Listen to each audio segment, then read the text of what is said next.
you ladies? Good, Great, thanks. thank How are you? you. Oh, this show. Put me through the emotions. I just be like, no, what we doing? Yeah. Amanda, so we have you back this season, and our girl is trying to just put it all together, talk about that a little bit, as all the ladies are. I mean, Rita just wants to be left alone. And all these women are just running out into the woods all the time and trying to bring her with. I think that for myself, I've understood Rita's uh, reticence to get involved. She just wants to be safe. She finally got to Canada and wants to have her hands clean and have her own little kitchen and eat her sushi in peace. But I think there is something to be said about this season and her finally trusting herself that she is able to fight and she is able to resist, however big or small. Uh, and so when she does decide to resist, she does it in her way, which I love. Absolutely. I'm with Rita. Can we have a seat? Stay in one place, right? Girl, I'm I'm with going to tell her. this. Yeah, I was like, somebody finally gets her, right? And I then, yeah, like, I'm like, when she comes back on the screen, I'm like, girlfriend, where did you think Janine was going? Like, everything. She thought she was going to go to like the handmaid's retirement home. Yeah. I don't know. But I was like, what world are we living in? I was like, No Janine is such definitely luck. like looking at her like, my girls, I wanted to save my girls. She was like, come to the light, the reality, Yeah. you Like know? what? They lied to you, duh. yeah, yeah, they're not telling the truth, Yeah. Aunt Lydia. I'm sorry that you fell for that, dummy. I definitely like that she's also somebody that has gone through a lot and she is like, she's a survivor. That's basically what she's trying to tell her. Like, I am surviving. Obviously, she doesn't want to be there, but I am doing the best I can with what I got until I can, make my next move. Mhm. And no, I don't need you saving me is what keeps It's the messing worst things thing. up. You're messing everything up every Mhm. time.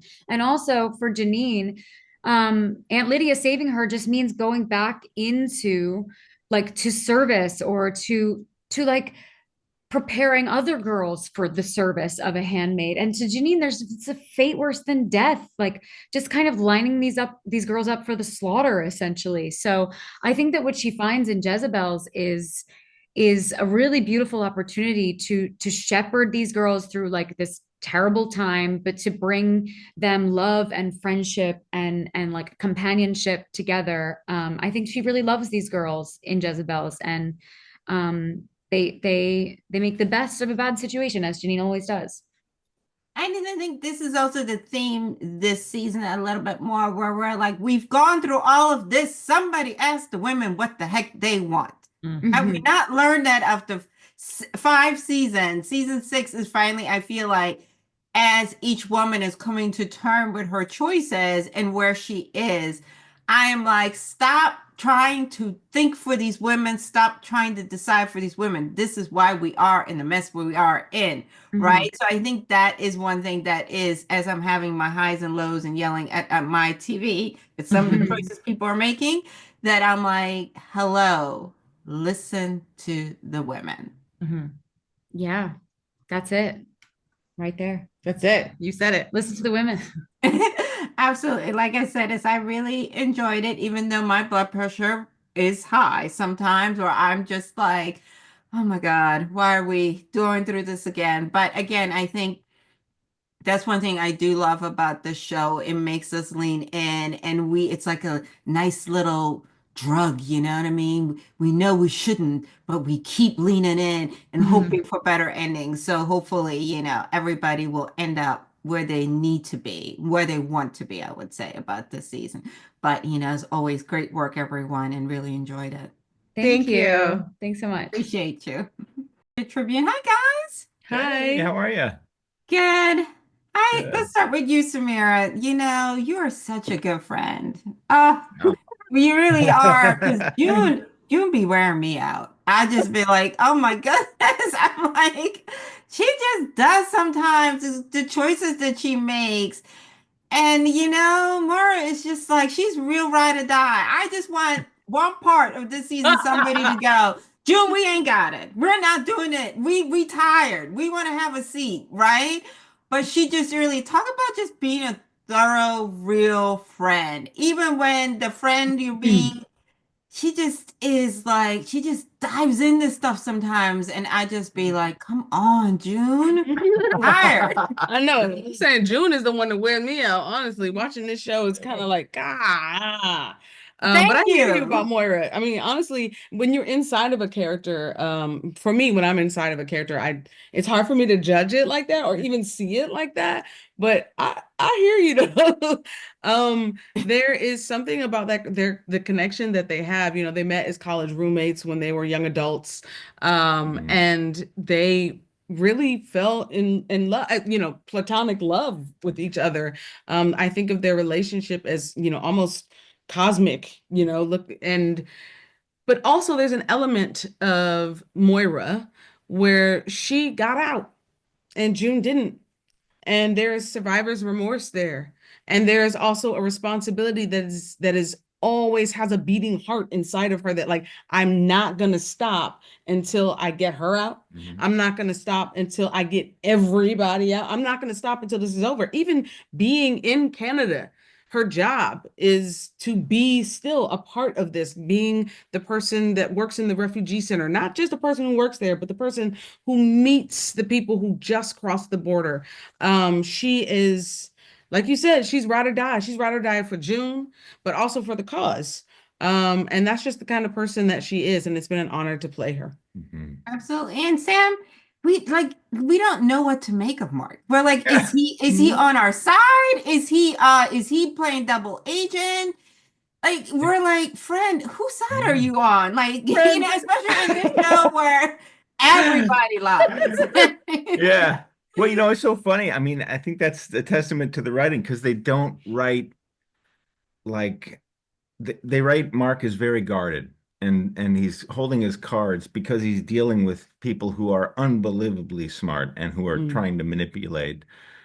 Anytime you have Serena in a moment, you're trying to navigate this woman who is trying to bend the world to her will. And so he knows all that. He's trying to be political. He's trying to save um, what's left of America, what's left of democracy. And so he has to be very calculating and think several steps ahead. mm, But that does make him a little more guarded and it makes him a little more distant. But I think in the moments as the series has progressed, you can see that he's also trying to hold space for the people and doing the best he can for the people who have experienced the real trauma on the show, like the Moiras and the Junes of the story. What have you learned about yourself doing mm, this series? Because Mm. it's heavy, you know what I mean? Like I'm making a little bit of light because I do want them to find the light and I want them to have moments of joy. But what have you learned about yourself being in this space? And it's fictional, but a lot of it is, mhm. it's mirroring life a little bit right now, just a little Yeah. bit. Yeah, definitely. Honestly, I feel like my go-to answer to that question is to, refer to Moira's, bravery and speaking up and her activism and all of those things. And I think that's, yes, that is definitely true. But as an actor, being the one who goes to set, especially in that season one and a lot of the scenes in subsequent seasons, to put on that cloak of trauma, to be inside that story fully, you gotta have a process that I've learned of being able to shed that Mhm. at the end of the day. I have a daughter, I have a wife, I have a home, and you don't want to bring all of that stuff home. And even if I wasn't, that's just a lot to carry. So as an actor, and going forward, playing Moira has really taught me the importance of being able to separate myself from my characters. And I think that is a lesson that I definitely needed to learn. Mm. Well, I And what think about for you, yeah, Sam? What have you learned from these amazing women? I, man, so much. I mean, I feel like I've become a better actor by working with these women. I mean, Mm. the specificity, the care that they put in every season, into every moment, the way that they still bring levity and joy to what we do, is so inspiring. And man, I just get to, I, it's funny how much we've aged, doing this Mm. show, and how much wiser I think I am now. I don't have the fire to change everything immediately. And I think I've learned to accept where we are and still push a little bit to advance, um, hopefully, mankind in a way, womankind, humankind in a way that gets us just a little bit further toward a compassionate world. So that's what I've learned from being with Absolutely. these women and being a part of the show. Fantastic. Well, even though this show be raising my pressure, it has been a wonderful ride. You know what I mean? Like, Thank you. sometimes we'll be yelling at the TV. We're like, we can't today. I ain't got it, but we're going to push through. But that's a testament to your talent. Thank you so much for your time. Thank Thank you. you. Thank you. Take care. OT, how are you? I'm blessed and highly favored. How are you? Amen. Listen, I want Luke to win. I want Luke sometimes to be selfish. I'm just like, come on, brother. I get it. It's love, but once in a while, just be like, I can't do it. I ain't got it, June. The way I yell at the TV, but I just want to go, just say you can't do it. Wow. But talk about that because a lot of us, we get it. It's love, but there's just a part of us that just wants him to be like, not again, June. I know. Well, and I don't think you're alone, by the way, as shouting at the television at Luke. I think one of, very often in life, our greatest strengths are our greatest weaknesses. And Luke's love, his dedication, his stalwart attitude, I think is one of his greatest strengths, but it's also his weakness potentially. When is it? And I think it, raises really big questions. When is it enough for love? When should you say no? Luke is a person who's a trier. We can say that much.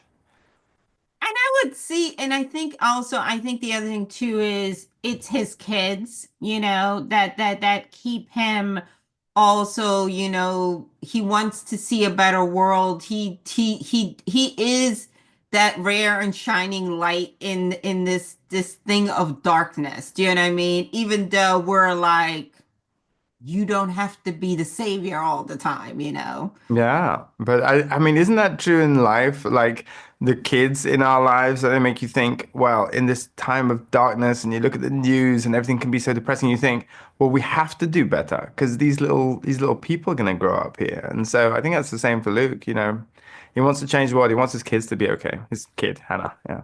Yeah, I mean, and I think it's also that, just as a man, he has this protective instinct to look out for the people that he loves. And again, Hmm. I mean, he's one of the few men in the show that genuinely cares about women.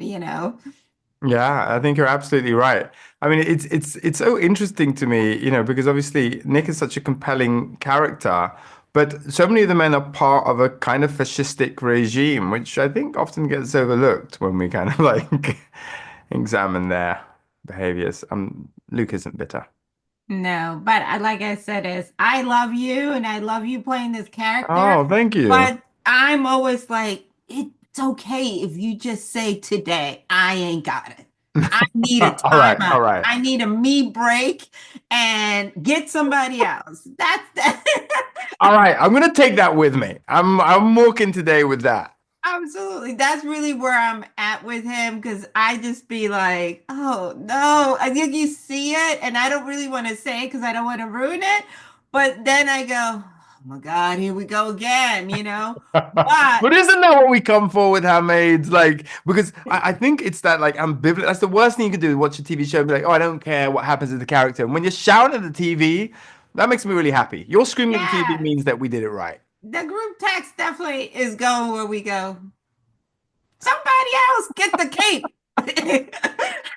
But again, that's what, as you said, that's why we watch. And again, love you. And in your next life, have somebody else do it. I'm just saying. Let, All let, let right. you be Um, chill on a beach and be catered to. That's what I want for you.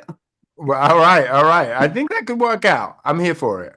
Absolutely. Thank you. Appreciate you. Thanks so much. Appreciate you. Bye. Bye.